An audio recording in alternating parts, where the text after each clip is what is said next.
Assalamualaikum warahmatullahi wabarakatuh. Saya Dela, di sini saya mau jelasin analisis untuk memenuhi tugas UTS media corporate. Analisis digunakan dalam kacamata bisnis untuk sebuah corporate media mengenai grup media Viva Networks. Nah, kali ini saya mau jelasin sedikit banyak yang saya tahu, juga beberapa analisis yang saya buat mengenai Viva Networks. Salah satu perusahaan media besar di Indonesia juga yang ada di bawah naungan PT Visi Media Asia Tbk atau bisa disebut Viva. Nah, perusahaan ini tuh awal-awal sejak berdirinya tuh di tahun 2004 dan kantor pusatnya itu tepatnya ada di Jakarta.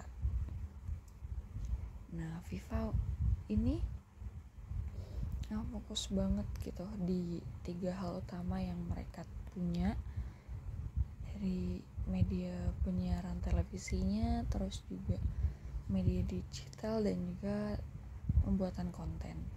Nah, 2 stasiun televisi andalannya tuh yang mungkin udah sering juga ditonton adalah TV One dan juga Antv. Di sini Viva juga punya visi nih, asik. Visi dari Viva adalah menjadi pemimpin di industri media dengan sajian berita dan hiburan yang berkualitas. Terus juga misinya untuk bikin konten yang relevan dan juga punya nilai buat masyarakat. Nilai-nilai yang mereka pegang juga keren. Ada inovasi, integritas, pastinya orientasi pada audiens. Viva ini juga bagian dari Bakri Group, perusahaan besar gitu ya, grup bisnis besar yang sudah cukup lama juga eksis di Indonesia. Secara organisasi, Viva punya struktur yang solid, dipimpin juga sama orang-orang yang udah benar-benar pengalaman gitu di dunia media. Nah, pengelolaan perusahaannya cenderung terpusat karena industri ini emang ya butuh pengawasan yang ketat, apalagi soal konten yang disiarkan. Tapi jangan salah gitu kan, budaya kerja di sana tetap fleksibel dan juga adaptif, terutama dalam menghadapi perkembangan digital saat ini. Viva juga udah nerapin banget prinsip good corporate governance atau GCG yang fokusnya tuh pada transparansi dan juga akuntabilitas. Nah, produk dan juga layanan yang Viva punya tuh bervariasi banget gitu.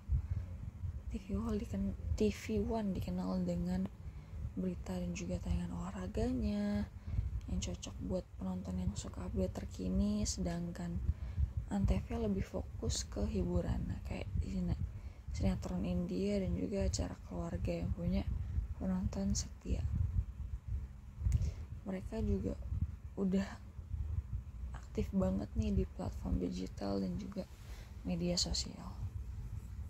Kemudian model bisnis Viva tuh ya banyak ngandelin pendapatan dari iklan juga, terus kerja sama brand dan juga sponsor. Kayak slot prime time mereka jadi incaran banyak perusahaan lah buat pasang iklan. Distribusi kontennya tuh gak cuma lewat TV tapi juga lewat digital streaming dan juga media sosial. Mereka juga aktif nih jalin relasi sama penonton lewat feedback dan juga interaksi online. Bisa dibilang secara finansial Viva tuh pernah ngalamin naik turun juga gitu di industri media. Kayak pendapatan masih dominan dari iklan, tapi makin kesini tantangannya datang dari peralihan penonton ke platform digital. Meski begitu, FIFA udah mulai efisiensi operasional sih, dan kalau digitalisasinya sukses, ya keuangan mereka bakal makin stabil gitu. Kalau dilihat dari analisis kekuatan kelemahannya, SWOT-nya gitu, FIFA punya kekuatan dari brand yang udah dikenal, SDM yang andal, dan juga teknologi penyiarannya yang sudah sangat mumpuni gitu. Tapi mereka juga punya kelemahannya seperti ketergantungan pada iklan, juga beban utang grup. Peluangnya tuh ada di perkembangan media digital, tapi ancamannya datang dari kompetitor digital yang makin gesit dan juga regulasinya yang makin ketat. Nah, di pasar FIFA tuh tetap punya tempatnya tersendiri lah, walaupun nggak harus bersaing ketat dengan grup-grup besar kayak MNC atau Transmedia. Untuk tetap relevan, FIFA harus tetap inovasi dan juga gesit nih nangkap tren-tren yang ada di pasaran gitu. Kalau buat strategi jangka panjangnya, strategi ke depannya, FIFA tuh kayak mau lebih serius lah garap konten-konten digitalnya, kerja sama bareng kreator dan juga influencer, dan juga bahkan mulai ngelirik pasar luar negeri gitu, terutama Asia Tenggara. Mereka juga ya lagi fokus banget buat memperkuat layanan streamingnya biar nggak cuma ngandelin dari TV konvensional aja yang mulai ketinggalan zaman gitu. Kalau tantangan dari dalamnya, ya mereka harus pintar-pintar ngelola dana dan juga biaya produksi yang terus naik gitu dari luarnya. Ada juga tantangan seperti kayak algoritma media sosial yang suka berubah-berubah, benar gampang banget berubah gitu. Kondisi ekonomi yang menentu dan juga tekanan politik yang bisa mempengaruhi isi konten.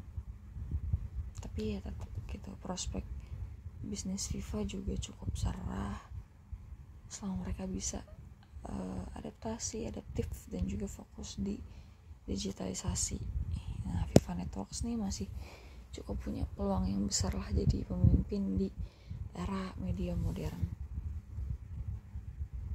Nah, sekarang kita mau bahas sedikit anak perusahaannya, yaitu fifa.co.id, yaitu sebuah portal berita digital milik PT FIFA Media baru. Nah, portal ini biasa disebut juga dengan fifanews.com gitu, dan dikenal karena ya nyajin berita-berita yang dalam lengkap dengan foto yang infografik, sesuatu yang saat ini belum umum lah di media online lain. Nah, fifa.co.id ini terus berkembang lah sampai tahun ke 2012 mereka ganti nama jadi fifa.co.id dengan konsep barunya yang cuma bukan nyediain portal berita, tapi juga ngadirin konten-konten hiburan, terus gaya hidup, hingga komunitas berbasis user generate content. Nah, mereka sempat juga nih punya beberapa sub brand kayak FIFA News, FIFA Live, FIFA Bola, FIFA Forum, juga lain-lain. Hingga tahun 2018 mereka ganti logo dan juga tagline-nya jadi #OneNewsEntertainment, gabungan dari kata news dan juga entertainment. Tujuannya adalah untuk narik perhatian milenial dan juga Gen Z yang doyan informasi ringan tapi tetap update gitu. Lalu hingga di tahun 2019 mereka meluncurin 6 portal berita baru di bawah naungan PT FIFA Media Group seperti jagodangdut.com, intipseleb.com, dan juga sahijab.com.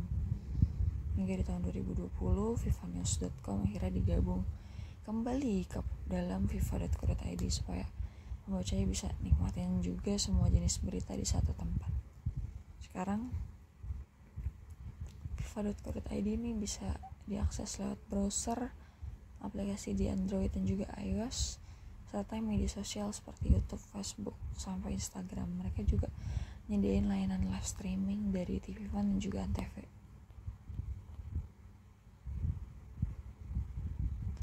Nah, Viva juga cukup besar ya namanya di channel YouTube.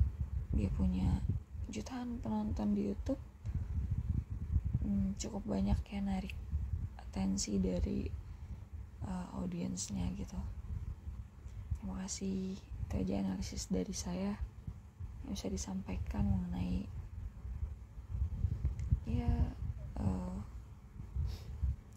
corporate brand Viva Networks dari kacamata bisnisnya. Terima kasih. Wassalamualaikum warahmatullahi wabarakatuh.